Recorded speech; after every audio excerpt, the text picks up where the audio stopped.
It had been 6 months since 12-year-old Ethan had passed away, but for his mother, Clara, it felt like yesterday. Every day she visited his grave, placing fresh flowers, talking to him, and crying until her tears ran dry. Her husband, Mark, tried to be strong for her, but even he couldn't hide the pain in his eyes. One evening, as Clara sat by Ethan's grave, she noticed something unusual. A single red rose lay on the tombstone, fresh and vibrant, as if it had been placed there just moments ago. She looked around, but the cemetery was empty. Confused, she picked up the rose and held it close. Who could have left it? Ethan had no close friends, and their family was small. The mystery gnawed at her. The next day, Clara returned to the cemetery, and again she found a fresh rose on Ethan's grave. This time she was sure no one had been there. Her heart raced. Was someone playing a cruel joke? Or was it something else? She couldn't shake the feeling that someone was watching her. That night, Clara couldn't sleep. She tossed and turned, her mind filled with questions. Finally, she sat up and turned to Mark. "We need to find out who's leaving those roses," she said firmly. Mark, though skeptical, agreed. The next morning, they bought a small discreet camera and installed it on the oak tree overlooking Ethan's grave. They set it to record motion and left, hoping to catch a glimpse of the mysterious visitor. Days passed, and nothing happened. Clara began to lose hope. Maybe it had just been a coincidence. But on the fourth night, the camera detected movement. Clara and Mark huddled around their laptop, their hearts pounding as they opened the footage.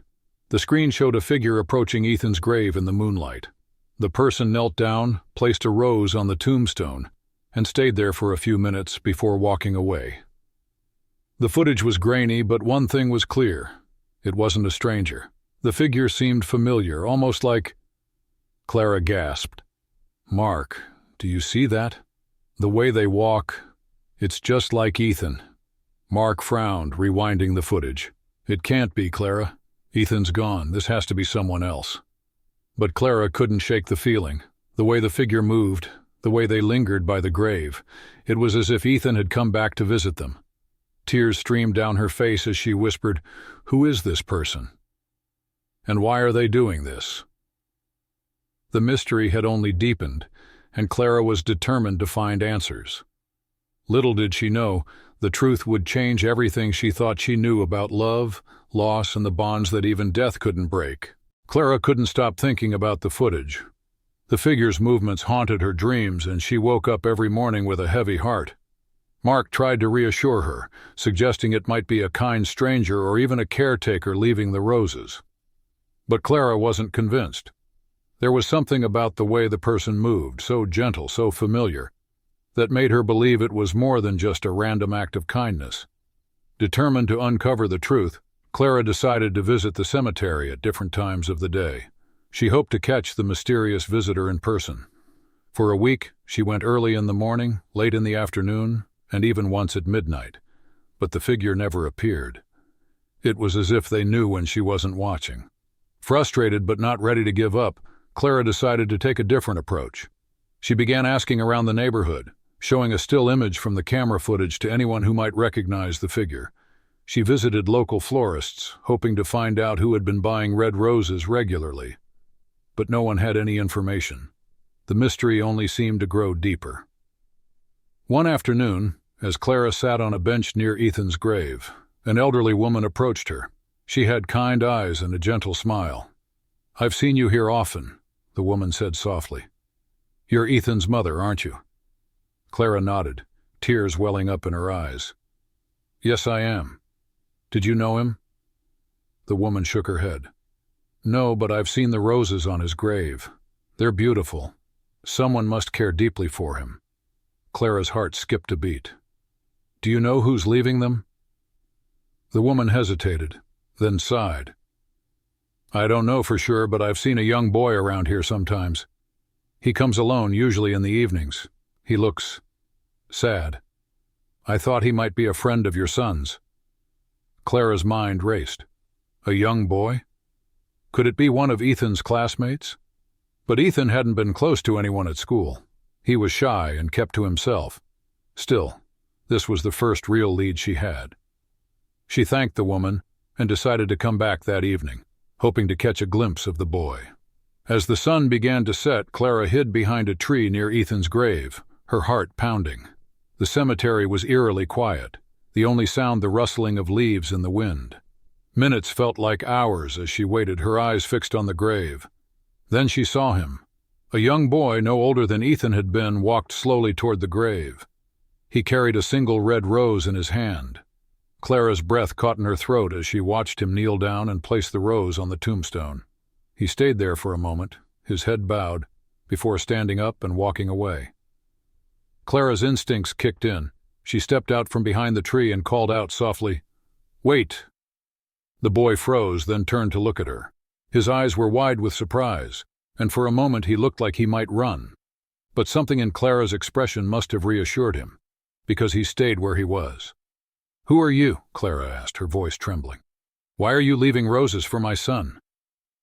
The boy hesitated, then looked down at his feet. I just wanted to say sorry," he whispered. Clara's heart ached. "Sorry? For what?" The boy didn't answer. Instead, he turned and ran, disappearing into the shadows of the cemetery. Clara stood there, stunned and confused. What did he mean by sorry? And why did he look so much like Ethan? The mystery had taken a new turn, and Clara knew she was closer to the truth than ever before. But the answer she sought would require her to dig deeper into the past and face emotions she had tried to bury. Clara couldn't shake the image of the boy from her mind. His face, his voice, the way he had looked at her, it all felt so familiar, yet she couldn't place him. She spent the next few days replaying their brief encounter in her head, trying to make sense of his words. "I just wanted to say sorry." What could he possibly be sorry for? And why had he been visiting Ethan's grave? Determined to find answers, Clara decided to visit Ethan's school. She hadn't been there since his passing, and the thought of returning filled her with dread, but she knew it was the only way to learn more about the boy. She met with Ethan's teacher, Mrs. Thompson, who greeted her with a warm but sad smile. "Clara, it's good to see you," Mrs. Thompson said gently. "How have you been holding up?" Clara forced a smile. "It's been hard, but I'm managing. I actually came to ask you about something. Do you know if Ethan had any friends at school? Maybe someone who's been visiting his grave?" Mrs. Thompson frowned, thinking for a moment. "Ethan was such a sweet boy, but he was quiet. He didn't have many close friends. There was one boy, though, Liam.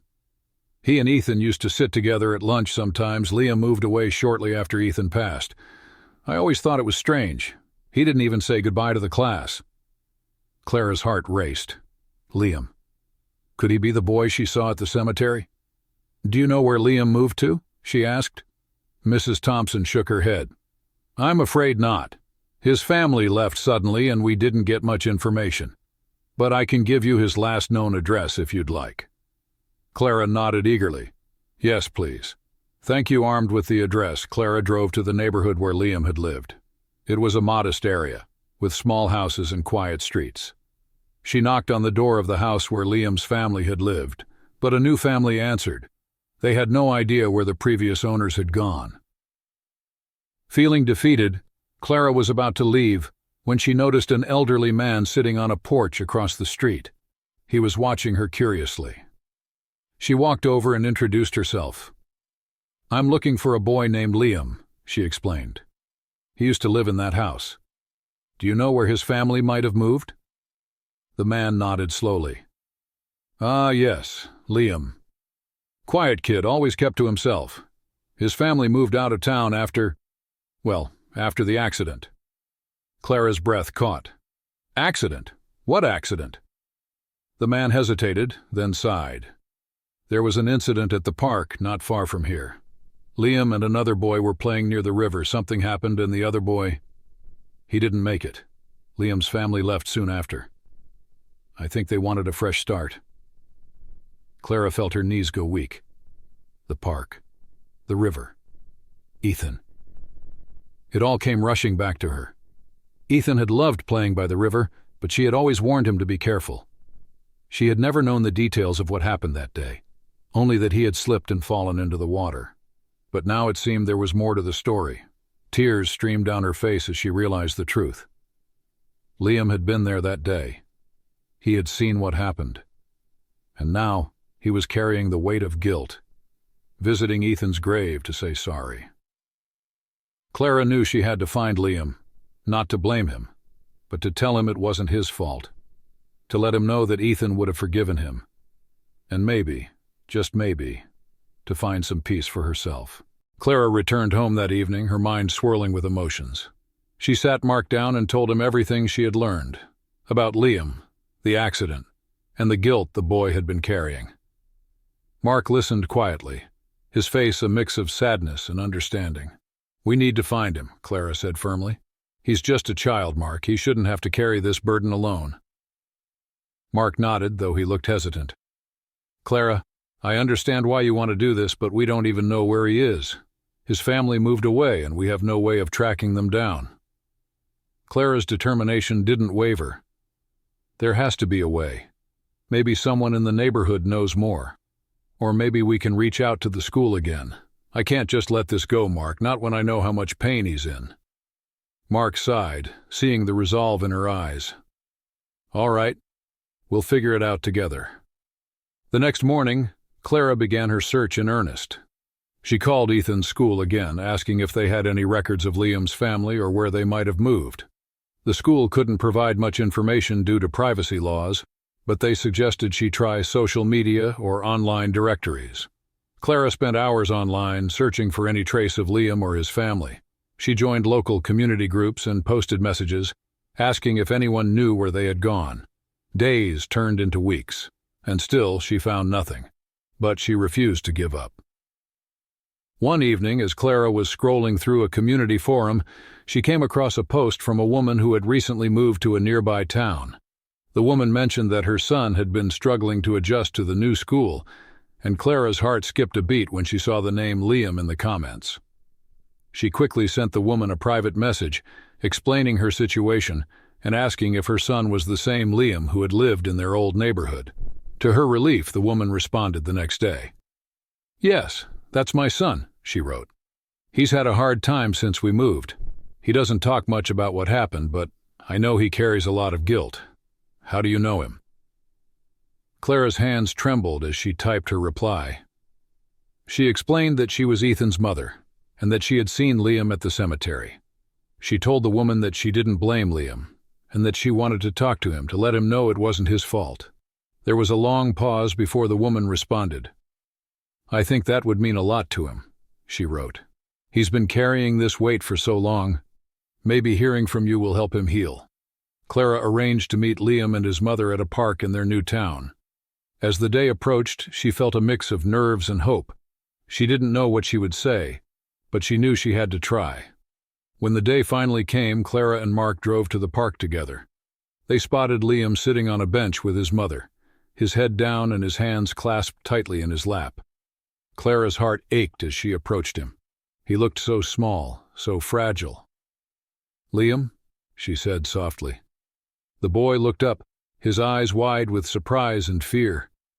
Clara knelt down in front of him, her voice gentle. "I'm Ethan's mom. I just wanted to tell you, it's okay. What happened wasn't your fault." Tears filled Liam's eyes as he shook his head. But I was there. I should have done something. I should have saved him."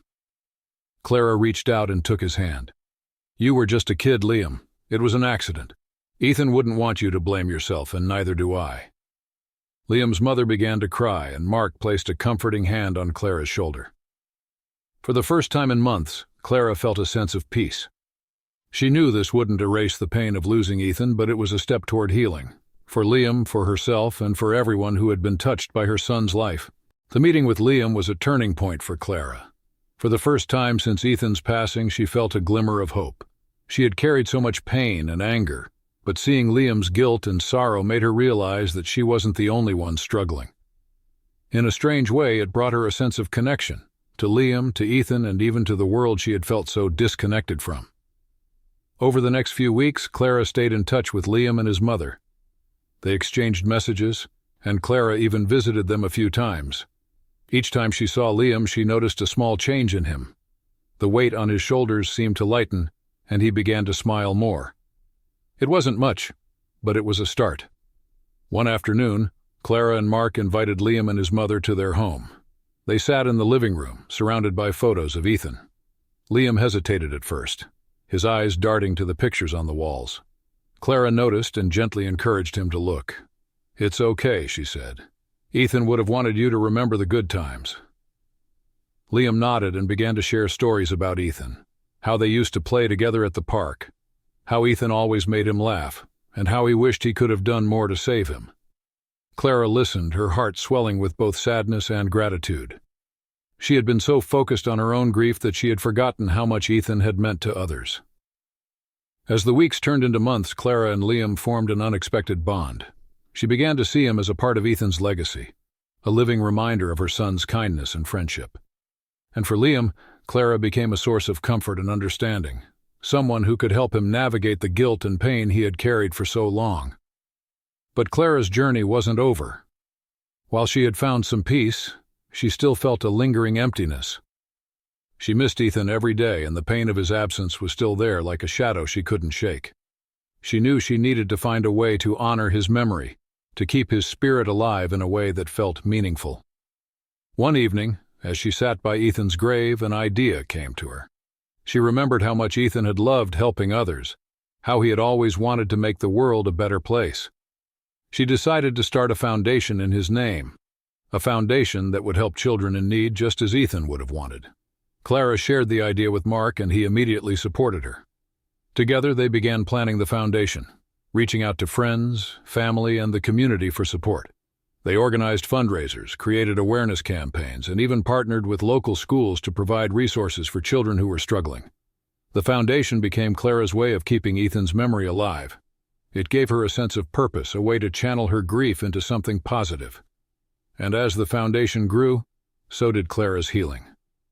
She still missed Ethan terribly, but she no longer felt lost.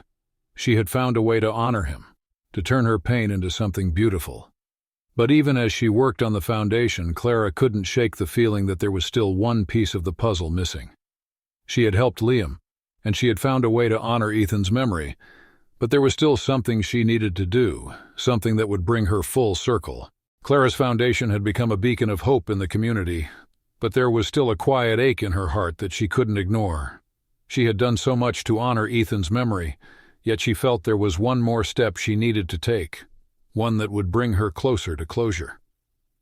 One evening, as she sat in Ethan's room, surrounded by his belongings, she found herself drawn to a small notebook tucked under his pillow. She hadn't noticed it before, but now, as she opened it, her heart swelled with emotion. It was Ethan's journal, filled with his thoughts, dreams, and sketches. On one of the pages, she found a drawing of a tree with the words, "My favorite place to think." Clara recognized the tree immediately. It was the old oak tree in the cemetery, the one that stood near his grave. Tears filled her eyes as she realized how much that tree had meant to him. It wasn't just a tree. It was a symbol of peace, a place where Ethan had felt safe and connected to the world. Inspired by the journal, Clara decided to create a memorial garden under the oak tree. She wanted it to be a place where people could come to remember their loved ones, to find comfort and solace. She shared the idea with Mark, and together they began planning the garden. They reached out to the cemetery management, who agreed to let them create the garden. Clara and Mark worked tirelessly, planting flowers, adding benches, and placing a small plaque in Ethan's memory. The community rallied around them, donating plants, stones, and even their time to help bring the garden to life. When the garden was finally complete, Clara stood under the oak tree, her heart full. The space was beautiful, filled with vibrant flowers and the gentle sound of wind chimes. It was a place of peace, just as Ethan had described in his journal. Clara invited Liam and his mother to the garden's opening. As they walked through the space, Liam stopped in front of the plaque and read the inscription aloud. "In loving memory of Ethan, who taught us the power of kindness and the beauty of quiet moments." Tears streamed down Liam's face as he turned to Clara. "Thank you," he whispered. "This is perfect." Clara smiled, her own eyes filled with tears. "Ethan would have loved this, and he would have been so proud of you, Liam." As the days passed, the garden became a place of healing for many. People came to sit under the oak tree, to remember their loved ones, and to find comfort in the beauty of the space. Clara often visited, sitting on one of the benches and feeling closer to Ethan than she had in a long time. But even as she found peace in the garden, Clara knew there was one final thing she needed to do. She had spent so much time focusing on Ethan's memory that she had neglected her own healing. She realized that to truly move forward she needed to forgive herself, for the guilt she had carried, for the moments she felt she had failed as a mother, and for the pain she had held onto for so long. One evening, as the sun set over the garden, Clara sat under the oak tree and whispered, "I forgive you, Ethan. And I forgive myself." It was a simple moment, but it felt like a weight had been lifted. Clara knew the journey of grief would never truly end, but she had found a way to carry it with grace and love. And in doing so, she had honored Ethan in the most beautiful way possible. The memorial garden under the oak tree became a sanctuary not just for Clara, but for everyone who visited it. People from the community often stopped by to sit on the benches, to reflect, or to leave flowers for their loved ones.